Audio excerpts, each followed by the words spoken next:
ஒருவர் என்னிடத்தில் பேசும்போது ஒரு விஷயத்தை சொல்கிறார், நாம் அவருக்கு விளக்கி சொல்லிட்டேன், புரிய வச்சேன். ஆனால் நேரடியாகவே என்ன சொல்கிறார் என்றால், நம்மிடத்திலே ஒருவர் ஒரு ஒரு வழக்கையே தராருன்னு வைங்களேன், அதை எடுப்போம். அதை எடுத்துட்டு என்ன செய்வோம், நான் எதிர்பார்க்காத அதை அப்படியே செஞ்சுக்கிட்டே வருவோம். ஒரு காலகட்டத்தில் நமக்கு சம்பந்தப்பட்டவன் எதுவும் தரல அப்படின்னு சொன்னா நம்ம எதிராளிகிட்ட எதையாவது வாங்கிட்டு முடிச்சுக்குவோம் அப்படின்றான். அப்ப நான் சொல்கிறேன், இது எப்படி, இது என்ன, எந்த வகையில் வரும் இது அப்படின்னு நான் சொன்னேன். அப்போது எனக்கு ஒரு பதில், இதெல்லாம் பார்த்தா ஆகுமா, சர்வைவல் ஆஃப் த ஃபிட்டஸ்ட் உலகம் இது.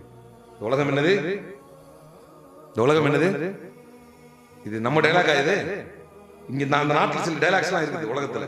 அது என்ன டைலாக் அப்படின்னா, rules are meant to be broken என்று சொல்வாங்க. என்ன சொல்லுவாங்க? Rules are meant to be broken. விதிகள் மீறப்படுவதற்கு தான். இதை நிறைய பேர் ஃபாலோ பண்ணிட்டு இருக்காங்க. நம்ம மார்க்கத்தில் விதிகள் மீறப்படுவதற்கா? உதைப்பான் அல்லாஹ். அல்லாஹ் என்ன செய்வான்? கடுமையாக உதைப்பான். Rules are not meant to be broken. Rules are meant to be followed. Rules are meant to be broken என்பார்கள். சர்வைவல் ஆஃப் தி ஃபிட்டஸ்ட் மகா அயோக்கியத்தனமான ஒரு வாசகம். இஸ்லாம் சர்வைவல் ஆஃப் தி ஃபிட்டஸ்டா? நம்ம விளங்கணும்ல, இஸ்லாம் சர்வைவல் ஆஃப் தி ஃபிட்டஸ்டா? Survival of the ஃபிட்டஸ்ட்னா என்ன?